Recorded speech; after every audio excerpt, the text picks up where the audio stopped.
Hello, everybody.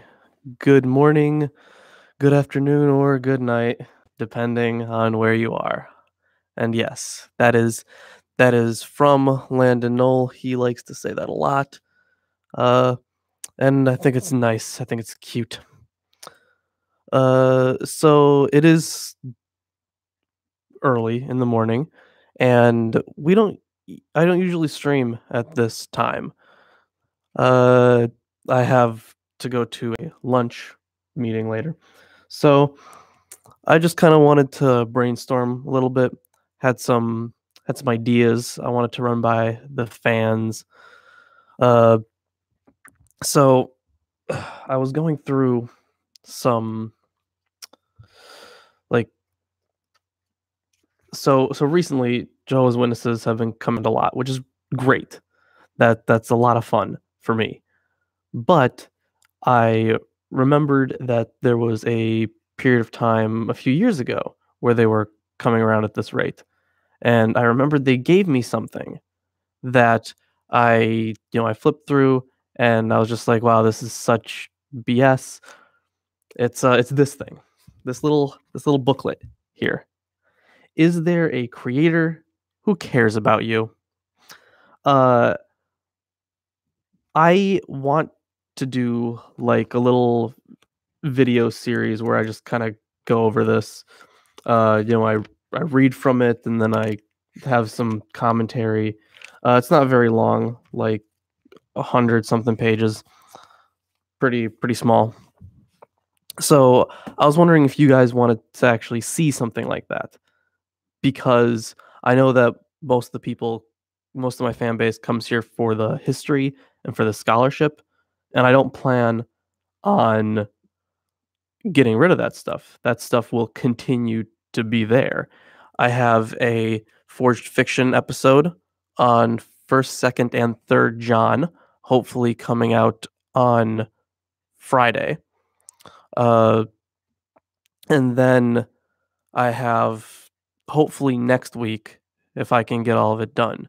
I have something about the Golden Calf narrative. It's going to be a deep dive into the Golden Calf story and like the evolution of it, how it formed, how it's meant to be seen, and that's hopefully coming out next week. If not, then definitely the week after.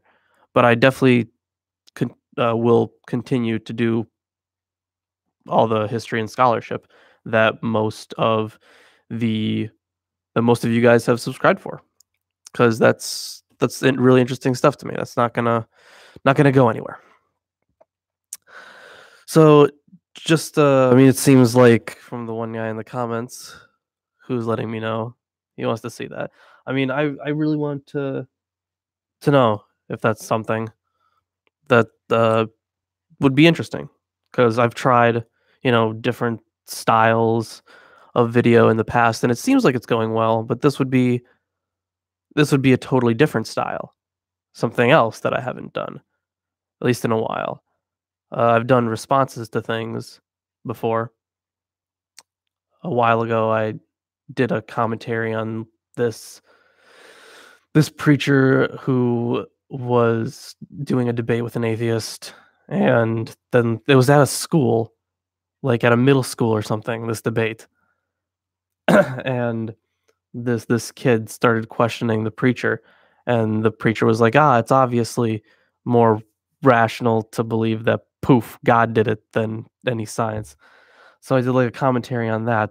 It was one of those OG response videos. Well, not OG, because people are still doing those.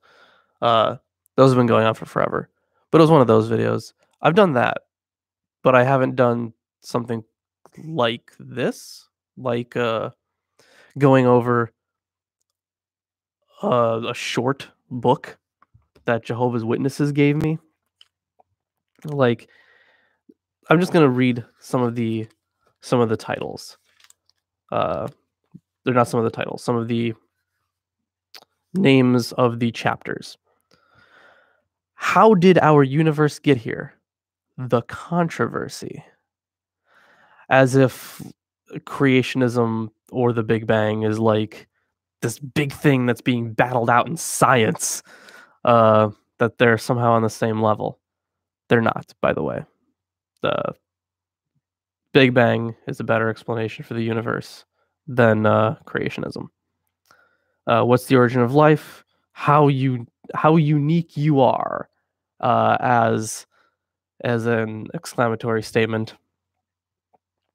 Not very, by the way. That's the answer. We're not very unique. We share most of our DNA with each other, and we share a lot of our DNA with everything else on Earth. So we're not that unique. The handiwork, what is behind it? They just label it as the handiwork. That's already presumptuous. An ancient creation record. Can you trust it? No, you probably can't. When I was reading through that chapter, uh, they mentioned that there were uh, so many flood myths, but the Noah one is the oldest, and I'm like, you're wrong. It's the youngest in the region. And they also, I think, I don't know if it's this book or if it was somewhere else, but people try to use, because like nations everywhere around the world have flood myths. Like almost every culture has a flood myth, and they're like, this is proof there was some huge flood. It's like, well, it proves that there's flooding in a lot of places, because the flood myths always, always are originated uh, near like oceans or like uh, huge important rivers. It's uh it's never like in a plateau area that a flood myth originates. Like in the United States, for example, or I guess in America technically, um, you all or many of the native tribes on the coasts had flood myths, but none of the ones uh, that weren't on the coast had flood myths. None of them. So yeah, there is flooding sometimes. That's something we can all agree on.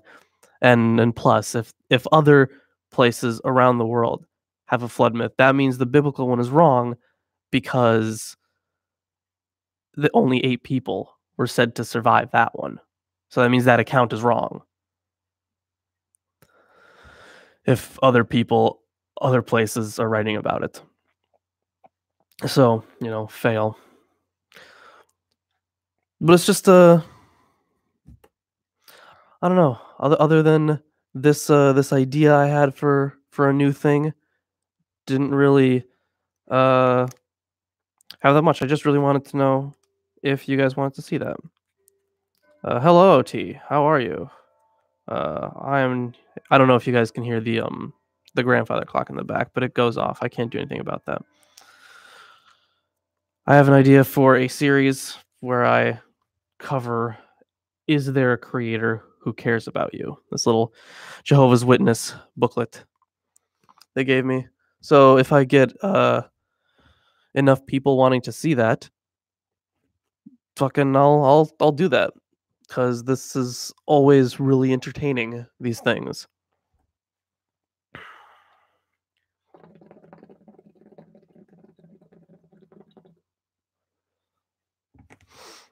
And a lot of the stuff that I'm going into now, because like I said before, I am working on the next Forged Fiction video, and this next Forged Fiction video is going to be the second to last one.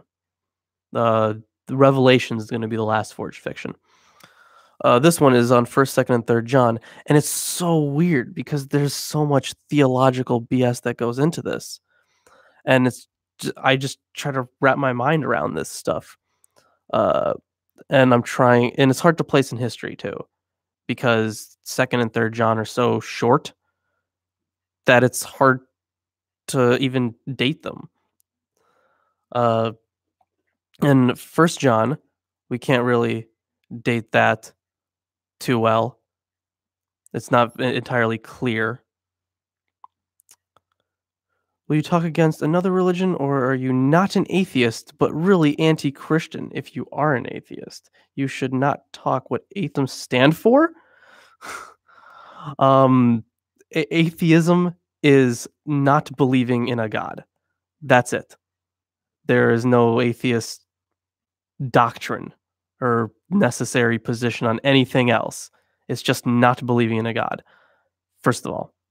Second of all, yes, I will be talking about other religions. That cis doctrine, because it's a claim. You cannot prove it. Okay, so yeah, aside from the spelling, I'm just gonna attribute that to typos. But I my claim, or not my claim, my position on a deity is that I do not believe in a god. That is not a claim. That is not accepting your claim. In a courtroom, actually, you know what? Here's a better one. Imagine you have a jar of gumballs. The amount of gumballs is either even or odd. You have no way of knowing if it's even or odd. You can't be exact about that. And if someone were to say, it is even, then they would need to present evidence. I would not be convinced that the number of gumballs is even. And if someone said, oh, that is odd, I would not be convinced that the number of gumballs is odd, because there's not evidence for that. My claim isn't there is no God, and here's why. I do not accept the God claim. Yeah, do not believe. That is not the same as believe there is no God. Those are different things. Those are philosophically different positions. Ridiculous. There's also the courtroom analogy where so theism and atheism are about the same thing. They're about belief in the God claim. Or there are two positions on a God claim. Picture it like a courtroom. In reality, the defendant is either guilty or innocent. But it's not the court's job to prove someone is guilty or innocent. It is their job to say guilty or not guilty. And if they rule not guilty, that's not the same as them saying that the defendant is innocent. That's not the same thing. They're saying that the evidence presented is not enough to justify guilt. They're not saying that it's innocence.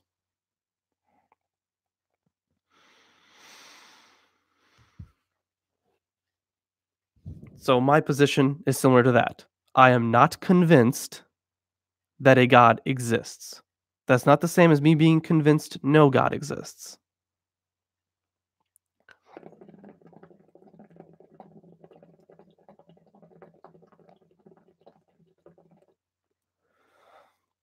I don't know why this is something that comes up so often.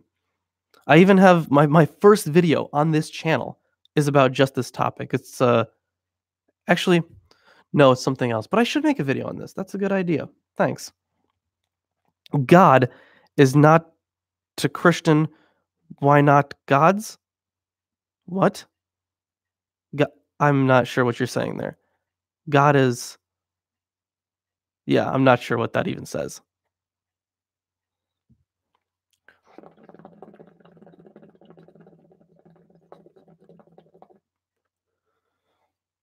Why you say God, gods? It depends on the context of what we're talking about. If I were right now, we were discussing a Christian God. We were specifically discussing Christianity. So I said God. If I'm talking about other things, polytheistic religions, then I will say gods. But atheism is not believing in God or gods. There, if you really want to be, if you're really gonna pull that thing, that's fine. We can play that. You're not sure if God exists, but you are sure it is one, not many. No, I'm not sure. Why? Why are you assuming that? In the Bible, they say gods. Okay, I'm aware of what the Bible says about things. I'm not sure what your point is here. I am not convinced that there is a God or gods. I'm not convinced of any God, any amount of them.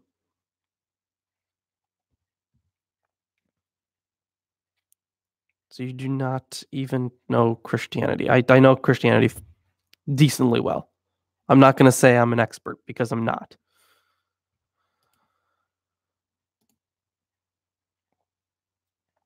You say you use God because you talk about Christian, but I say to you in the Bible, the right God's not God. Okay, Christianity is a monotheistic religion. That is why I just now in the conversation I was just having said God. Now, I am aware of the positions that could be seen. I'm aware of the council, for example, of gods in Psalms. I am aware of that. I am also aware of how Elohim in the first verse can either be plural or singular. I am also aware of how it says, let us make them in our image. Like that's plural. And that is why it is a bit strange. Not? I don't, I'm not following you. It's very hard to understand your, I don't know, your broken keyboard, apparently. Not sure.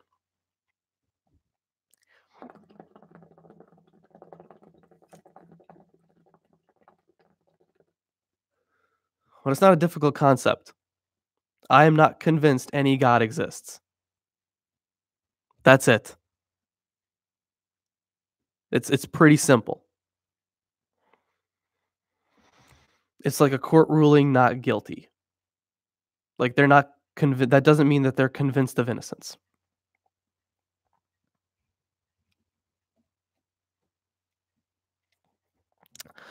Uh, say as a monotheistic religion. Okay, I agree, but then it is not odd in their text they use plural. It is odd. Well, it's not odd, but there's actually explanations for that. It's because the traditions that came down. It started out as polytheistic, ancient Israelite religion, and then it became henotheistic, where it was polytheistic, but one god was supposed to be worshipped above all others. And then after the exile, or after the exile, it became the Yahweh alone movement, where it was just Yahweh.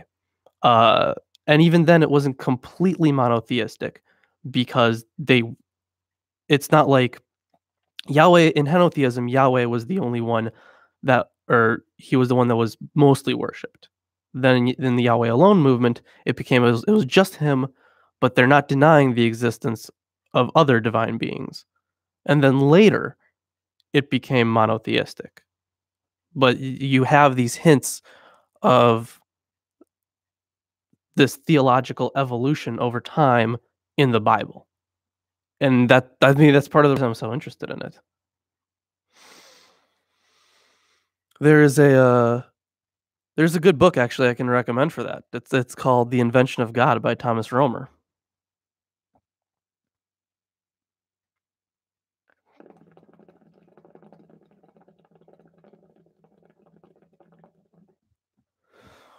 Are you gonna map the Old Testament one day? I mean, uh if you mean like locations, I don't think so. Uh, or if you mean by like breaking it up by time, I'm not sure what you mean. Where the idea of a monotheistic God come from? Well, it originally started The original any original monotheism, the first monotheism was actually in Egypt. I forget the name of the guy who started monotheism there, but basically when he died, they were like, "Fuck that guy, we're going back to our old ways."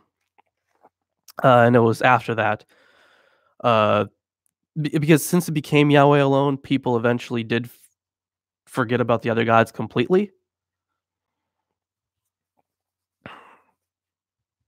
But monotheism isn't like uh, special. Like it's not just there are plenty of monotheistic faiths that are not Abrahamic. Well, there are some. I shouldn't say plenty. Uh, Also, the Christ said gods in many times. Also, not sure what you even mean by that. Kings say us instead of I. They refer to themselves in plural. God is a king, so he refers to himself as plural.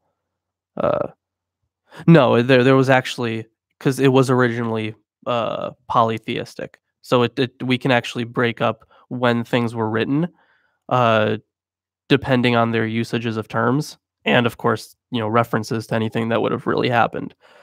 Uh,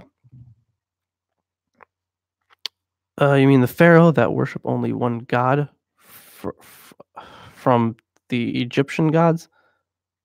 Yeah, there was one pharaoh that I forget his name, but he started uh, monotheism in Egypt, and then when he died, they went back to the old ways.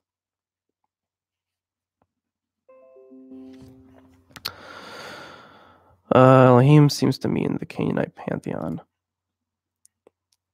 Uh, I mean that sounds like it'd be about right. I'm not 100% certain on that, but considering the other gods that are referenced in the Bible, yeah, that was not monotheism. Yes, it was. For a short time, it was. Says started out as poly and then ended up as mono. But I say to you, even Christ and his pupils say in some cases gods. I don't recall like when they say like other gods, maybe like don't worship other gods. That's fine. It that's a different concept.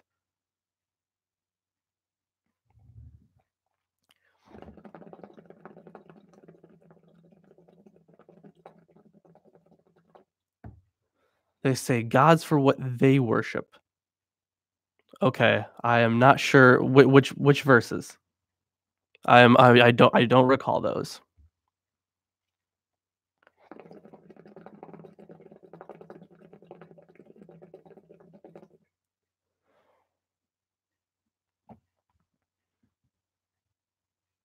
One hypothesis is that the Hebrews and Moses were the exiled followers. Uh, I've never even heard that. The last words of Christ on the cross was just my God, why have you forsaken me?" Uh, it could be also my gods, I guess, because it's like what, like Eloi, Eloi. So I'm not 100% sure, but um that's a direct quote from the Psalms. From it's Psalm 22:1.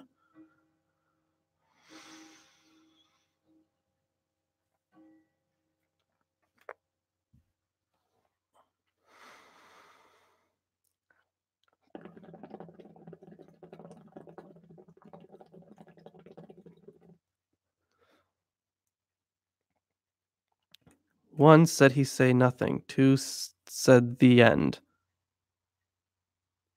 God, God, why you abandon me? Okay. I think only one of them gives a I'm not sure on the translation of those.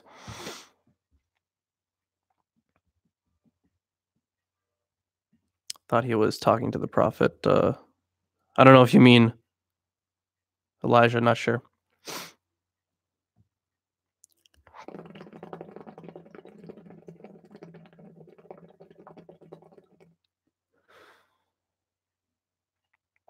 Okay.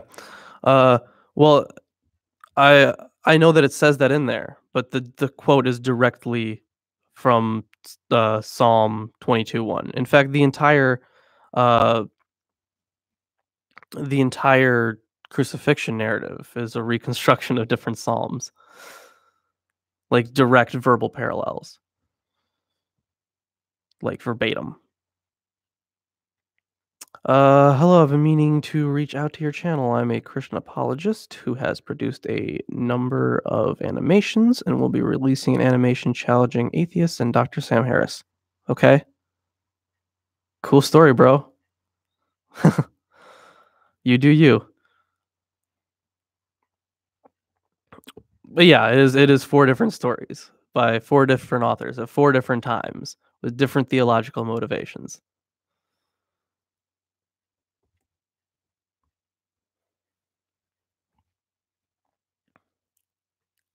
Also, there and for the four different stories, like you have to the characters are different too. So yeah, Jesus is obviously portrayed differently on all of them, and so is Judas. Actually, I did an entire video on Judas's portrayal in the Gospels and also outside of them.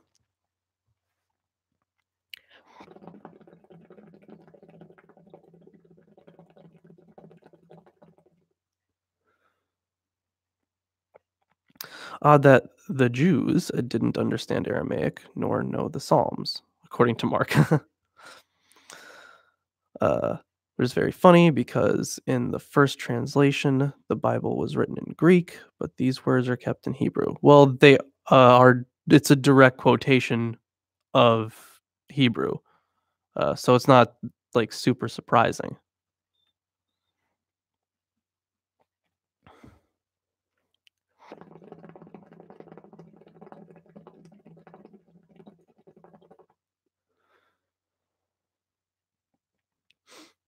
But yeah, there are lots of different,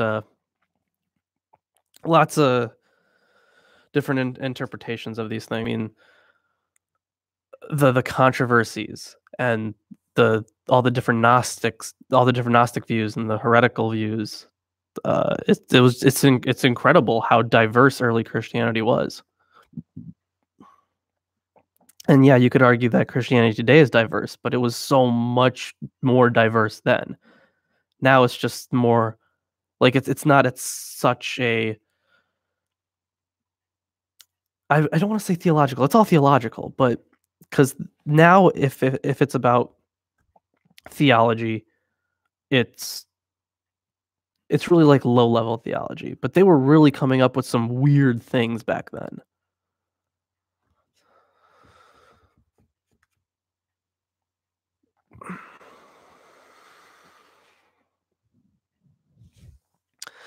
It is because if you do not know Hebrew, you cannot know what they are saying there. What's the point to write it in Greek? And the key points are in language you do not speak. It depends. Which one? Uh,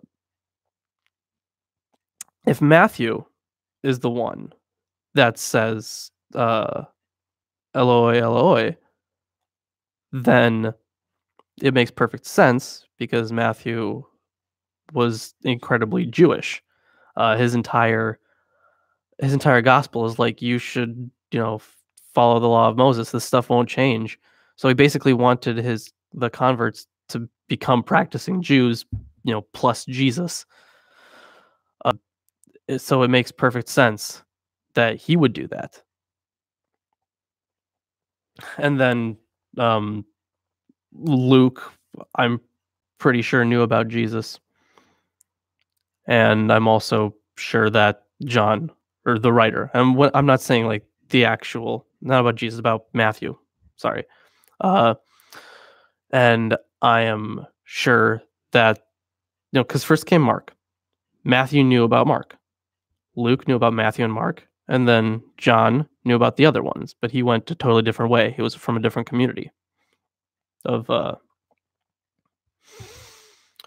It seems like John's gospel was actually originally used for Gnostics. So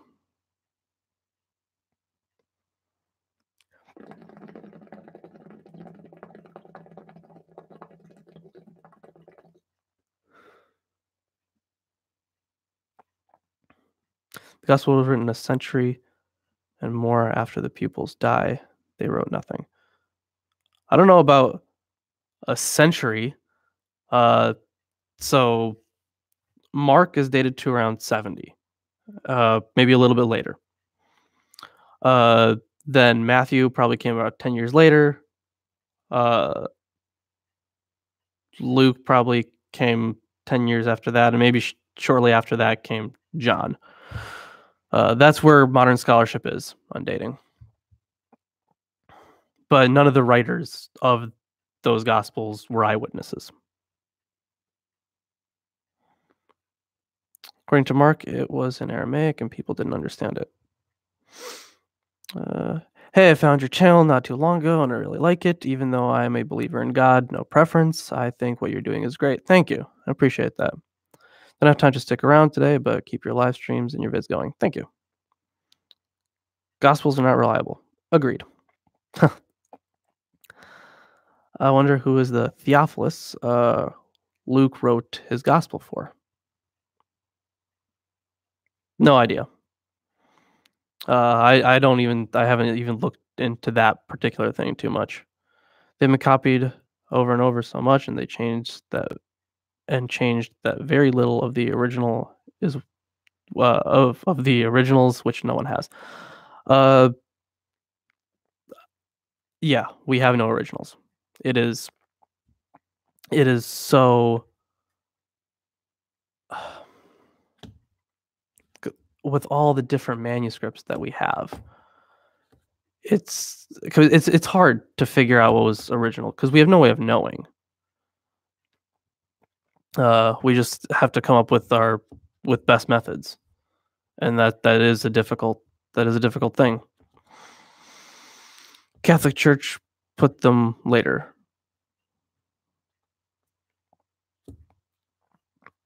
Okay.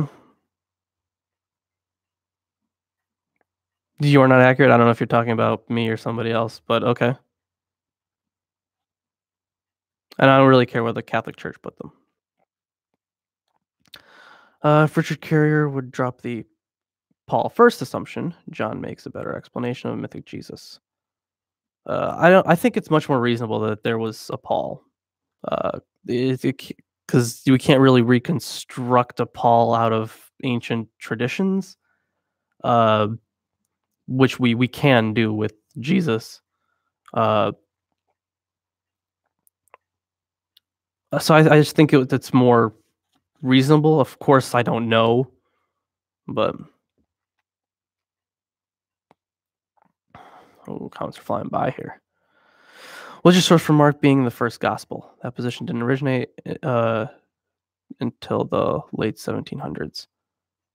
My source is all of modern scholarship. That's my source. Every single book I've read on scholarship. Some argue that Luke and Paul were Marcion fabrications. No idea. Most never existed. The Torah is unreliable, and that puts the Gospels even more out in space. I agree with those. King David didn't exist, and neither did Jesus. I don't think Jesus existed. I'm not sure. Not 100%, obviously.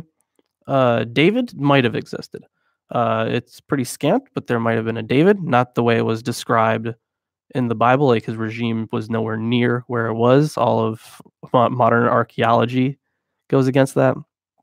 But David may very well have existed. There's an inscription about the House of David. So if he did exist, he was probably like a warlord or something, which is fine. The independent churches in Greek, Latin, and Aramaic all identified Matthew being first. Good for them.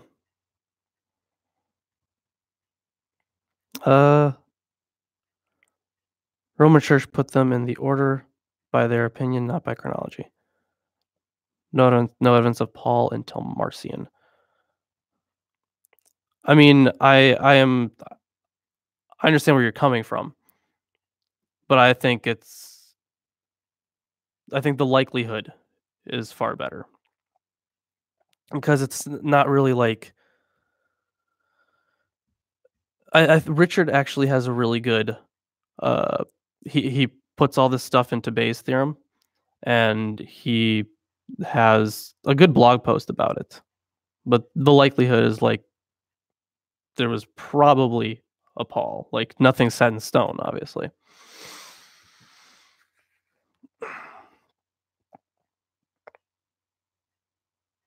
Paul believes in Jesus from the sky. He does seem to believe in a more celestial uh, form of a Jesus. If Paul was real, were the apostles? So that's an interesting one. The apostles, because the word or was it disciple? I forget which one was the word, but those followers, they were seen as revelators. They have received someone who has received revelation.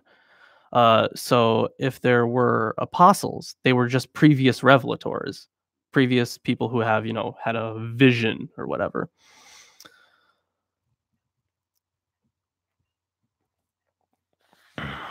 Never mentions any of the Gospels. Yeah, I'm in agreement with you, man.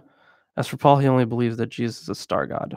I haven't heard the star god thing, but a celestial Jesus, yeah, sure.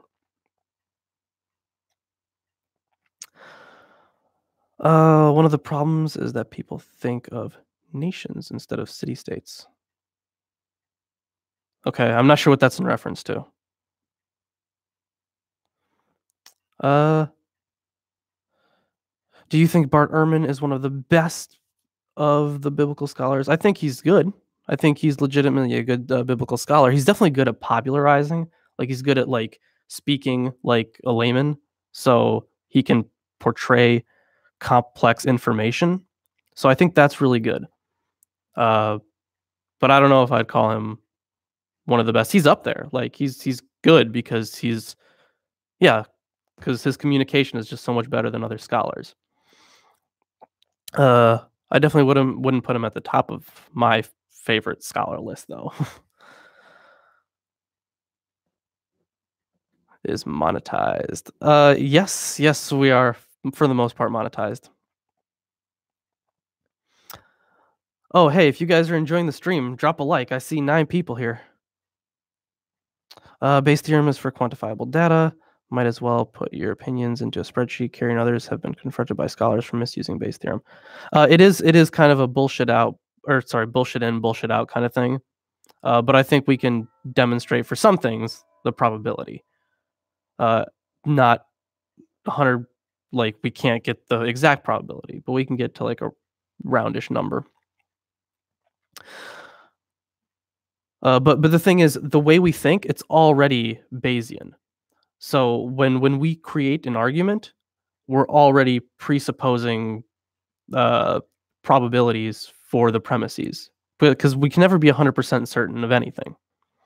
But like if like the classic one is like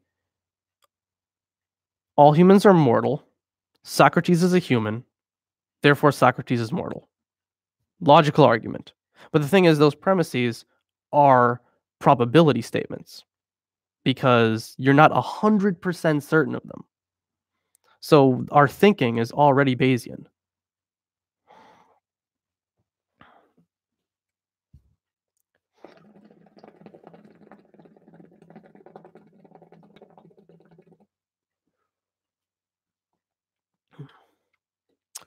The Pope is not a very good biblical scholar.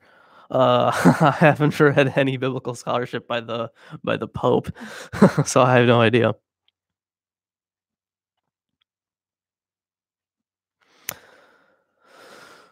Bayesian logic are a last resort for those with no real evidence towards a conclusion. Well, we have to use logic. Like logic is a tool, so we always use logic. So I'm not sure what you mean by that.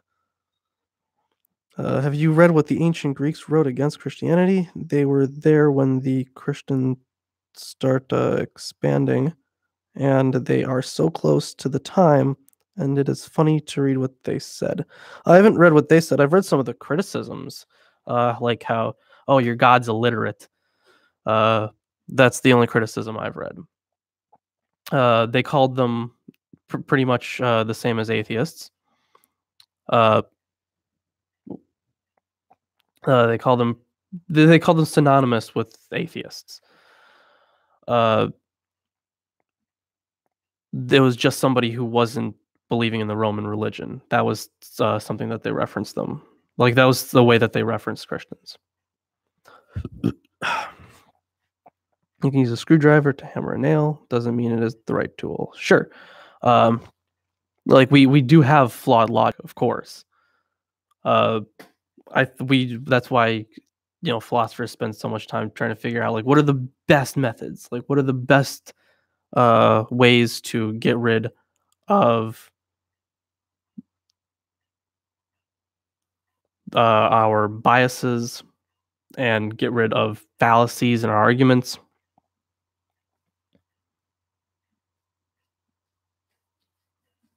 Oh, you were talking about the Greeks. Okay.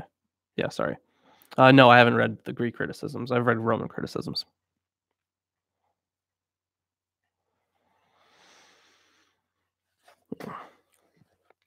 I actually soon here I have to head out. Got a lunch to go to. Yeah, it's coming up shortly. Got a few more minutes. But yeah, I'm currently working on a forged fiction video and a video on the golden calf because I think that's a very interesting narrative. Hopefully, the forged fiction video will be out on Friday. Hopefully, there's just so much stuff on these short letters, and I want to make it good. So script writing takes a while. I don't just want to like bullet point it to you guys.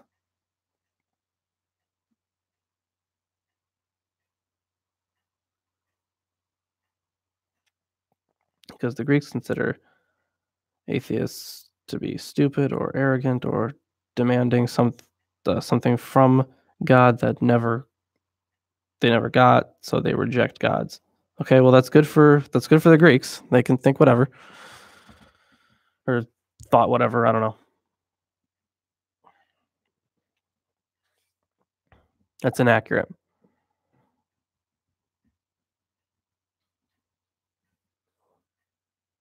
I think my cat's probably hungry too. But either way, I am going to go to lunch, and obviously, so is my cat. He's got to eat. So I'll be heading out. But if you haven't dropped a like, we appreciate it. Helps us out. And stay tuned for the stuff we have coming up soon. Thanks.